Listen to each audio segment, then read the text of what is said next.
नमस्कार। भारतीय स्त्री शक्ति के फाइनेंशियल लिटरेसी हब में हमारा आज का विषय है फाइनेंशियल प्लानिंग, आर्थिक नियोजन। और वो भी महिलाओं के हित में कैसा है, उसके लिए महत्व क्या है, वो हमें जानना है। और इसके लिए हमारे साथ है आज शिल्पा जी वाघ। नमस्ते शिल्पा जी। नमस्ते। अ, आप एक फाइनेंशियल लाइफ कोच है, इसके साथ ही सेबी की एक्स रजिस्टर्ड इन्वेस्टमेंट एडवाइजर है। आप भारतीय स्त्री शक्ति की आर्थिक साक्षरता की जिम्मेवारी भी निभा रही है।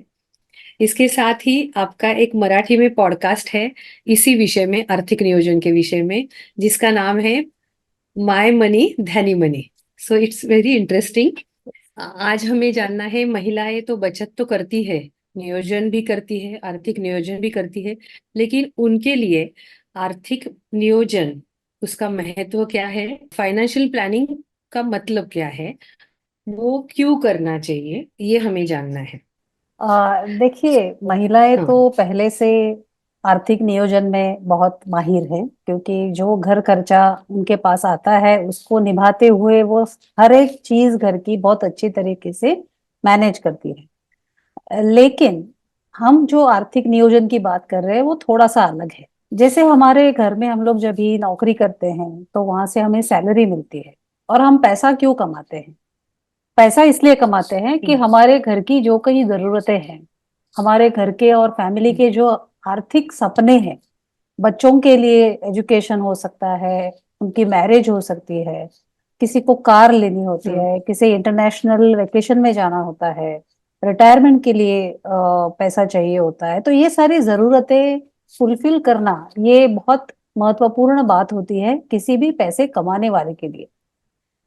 महिलाएं भी हम्म। आजकल आर्थिक दृष्टया साक्षर हैं और सक्षम है पैसा कमाने के लिए। तो उन्हें जरूरत है कि अपना पैसा किस तरीके से, ये जो सारे घर के लिए हम लोग जो बातें कर रहे हैं उसमें कैसे योगदान वो अच्छी तरह से दे सकते हैं।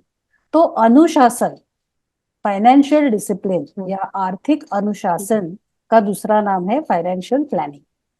तो ये उसका प्लानिंग। महत्व है। और अगर वो नहीं होता है तो क्या होता है? हम देखते हैं कि जनवरी, फरवरी और मार्च महीने में हर कोई टैक्स बचाने के पीछे लग जाता है।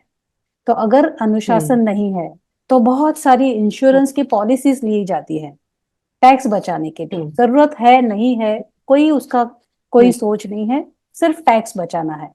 या कोई बोलता हम्म। है कि एक स्कीम आई है जिसमें 15-16% आपको सालाना रिटर्न्स मिलेंगे, तो हर कोई उसके पीछे पीछे भाग जाता है।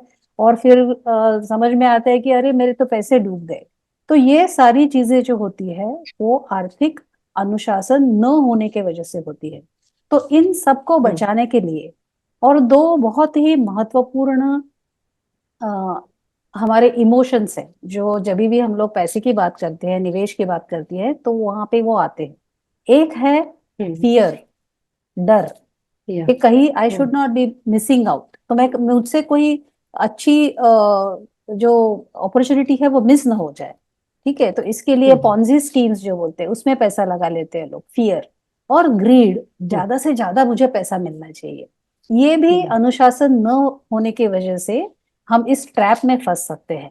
इसलिए हर हम्म। महिला को जो आर्थिक दृष्टया सक्षम है या घर चला रही है और वो हर महीना कुछ पैसा सेव कर रही है उसमें से, उसे चाहिए कि वो हम्म। अनुशासन से फाइनेंशियल इन्वेस्टमेंट्स करे, बचत करे। तो ये महत्व हम्म। है हर महिला के लिए फाइनेंशियल प्लानिंग का। राइट। राइट। तो महिलाओं को ये समझ लेना चाहिए कि उनको पहले से डिसिप्लिन मेंटेन करना है। इसके साथ मुझे ये भी जानना है कि जैसे कि फाइनेंशियल प्लानिंग और वेल्थ मैनेजमेंट, ये दोनों में क्या अंतर है, क्या फर्क है, तो सही ये भी बताया, हमें नहीं सही बताया, एक्सप्लेन क्योंकि करिए। ये बहुत, क्या होता है ना, ये सारी टर्म्स जो है वो ऐसे ही यूज किए जाते हैं। तो फाइनेंशियल प्लानिंग और वेल्थ मैनेजमेंट एक ही जैसा है क्या?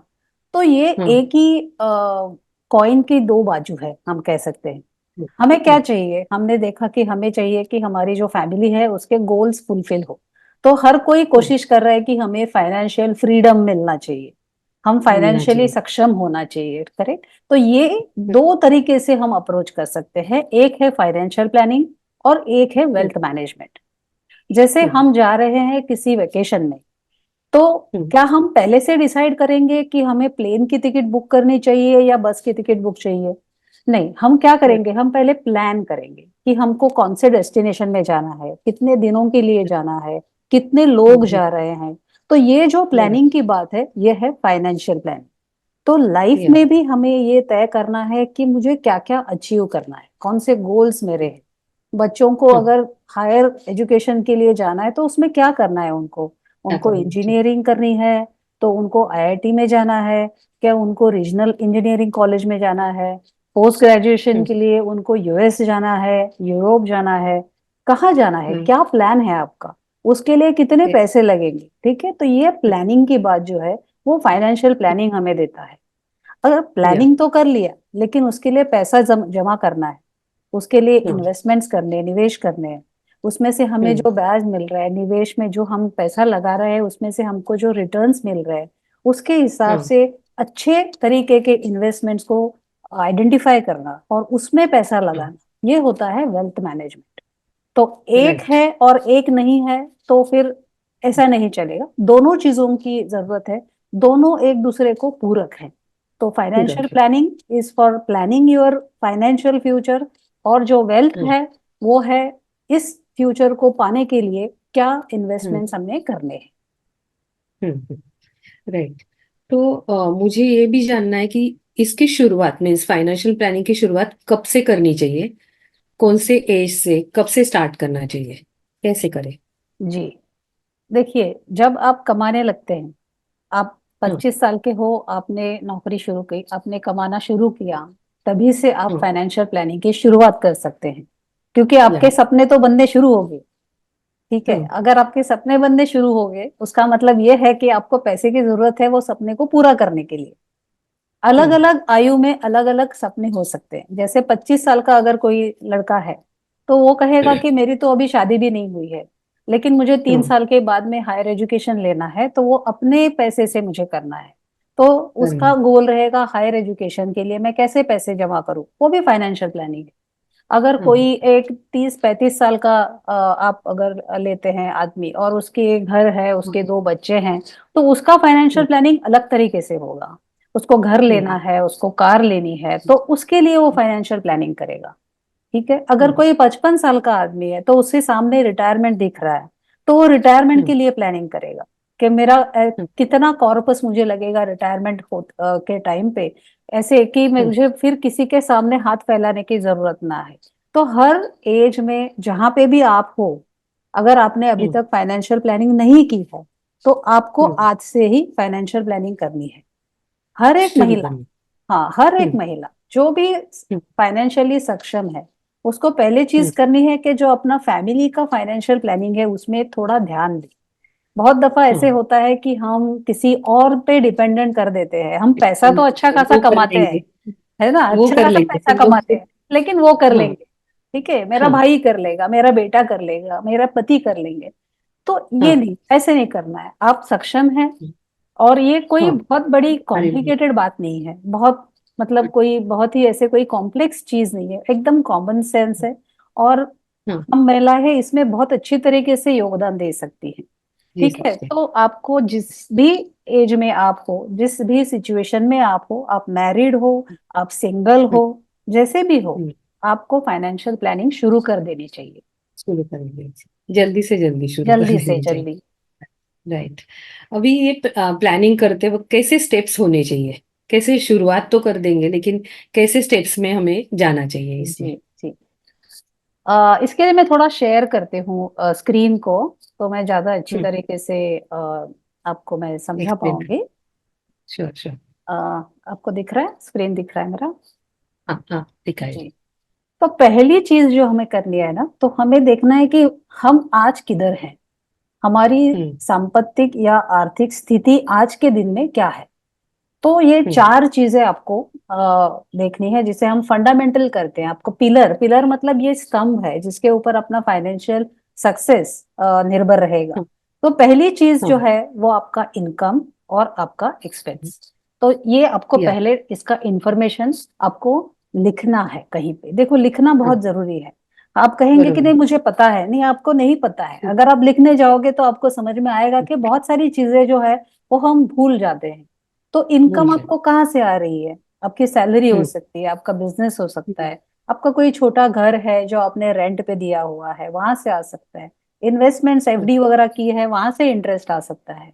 तो कई हाँ, तरीके से आपको इनकम आ सकता है। तो पहली चीज तो आपको लिखनी है कि मेरे घर में कौन कौन आने वाला है अर्निंग मेंबर है और वो टोटल हमारा मंथली इनकम कितना आ रहा है। क्या है. अब हाँ, इनकम आने के बाद में आता है एक्सपेंस। प्रिंसेस. तो वो भी करेक्ट. अपने को लिखना है। एक्सपेंस को तीन कैटेगरी में पहले डिवाइड कर लो आप। एक होता है हम्म. हाउस होल्ड, जो मतलब हाँ. आपका तो घर. खर्चा आना ही है। आपके ग्रोसरीज हो हाँ. सकते हैं, मेडिसिन हो सकते हैं, ये सारी हम्म. चीजें तो आपको करनी ही है। इलेक्ट्रिसिटी, मेड्स, ये हाँ. सारी चीजें आपको करनी है, वो हाउस होल्ड एक्सपेंस हो गए। दूसरा आता राइट. है लाइफस्टाइल एक्सपेंस। मतलब हम लोग अभी वीकेंड में मॉल में चले गए तो कोई मूवी हाँ. देखी, रेस्टोरेंट में हाँ. गए, वहां पे थोड़ा खर्चा हो गया। तो ये सारे हम्म. Lifestyle expenses. और जो हम्म. लास्ट पार्ट है वो है डिपेंडेंट एक्सपेंस। मतलब अपने बच्चे जो आर्थिक दृष्टि से हमारे ऊपर निर्भर है, या आपके कोई हम्म. भाई बहन हो सकते हैं, आपके पेरेंट्स हो सकते हैं जो आर्थिक रूप से आपके ऊपर निर्भर है, तो आपको उनको भी पैसा देना है। तो वो ही हम्म. आपने लिखना है, ठीक है। और फोर्थ ईएमआई. कैटेगरी बहुत इंपॉर्टेंट, ईएमआई। ईएमआई तो सबको हम्म. पता है। जो हाँ. लोन हम लेते हैं उसको हम लोग जो वापस पैसा उसको बैंक को देते हैं रीपेमेंट के लिए, उसको बोलते हैं हम्म. ईएमआई, जो मंथली देना होता है। तो ये सारी चीजें आपको लिखनी है। इससे क्या होगा? इससे आपको पता चलेगा कि अगर मैं 10,000 रुपया इनकम मेरी मंथली आ रही है और उसमें हम्म. से 80,000 रुपया ये सारी चीजें लेके जा रही है, मतलब पूरा ये जो हम्म. खर्चा मैं लिख रही हूँ उसमें से 10,000 हम्म. में से 8,000, नॉट 80,000, 8,000 जो है वो खर्चा हो रहा है, तो मेरे हाथ हम्म. में कितने पैसे बचे? मेरे हाथ हम्म. में 2,000 रुपये बचे। तो ये समझना चाहिए कि मेरे पास अभी कितना सरप्लस बचा है। इसे सरप्लस हम्म. कह सकते हैं आप, ठीक है। अगर सरप्लस कम है तो हम्म. आपको इन्वेस्टमेंट के लिए पैसा कहाँ है, ठीक है। तो आपको सोचना पड़ेगा इसके बारे में, क्या मैं इनकम ज्यादा कर सकता हूँ या हाँ. एक्सपेंसेस कम कर सकते हैं। और हाँ. दूसरे जो दो पिलर्स है वो है असेट और लायबिलिटीज। अब असेट लाइबिलिटीज. मतलब क्या होता है? जो भी आपने आज तक इन्वेस्ट किया है, एफडी हो सकता हम्म. है, शेयर मार्केट हो सकता है, म्यूचुअल फंड्स हो सकते हैं, ये सारे हम्म. जो है उन्हें हम इन्वेस्टमेंट्स कहते हैं, निवेश कहते हैं, वो आपके असेट है। असेट मतलब ये हम्म. आपको पैसा देते हैं, ठीक है। तो दिस ये इज गुड, ये अच्छी, जितना ज्यादा असेट उतना अच्छा है आपके लिए। गोल्ड हो आपके सकता लिए. है, रियल एस्टेट हो हाँ. सकती है, कोई हाँ. इंश्योरेंसेस ले सकता है। तो ये सारी चीजें आपको लिखनी है, हाँ. ठीक है। मेरे लाइफ हम्म. इंश्योरेंस कितना है, कितना प्रीमियम मैं दे रही हूँ और कितना सम हम्म. अश्योर्ड है, मेरा हेल्थ हम्म. इंश्योरेंस कितना है, ये सारी चीजें आपको लिखनी है। और हाँ. लायबिलिटी, लायबिलिटी क्या होती है? जो हम पैसा लेते हैं, देते हैं. है ना, लेते हैं, कर्जा लेते हैं, हम बैंक से कर्जा कर्जा लेते लेते हैं. हैं ना।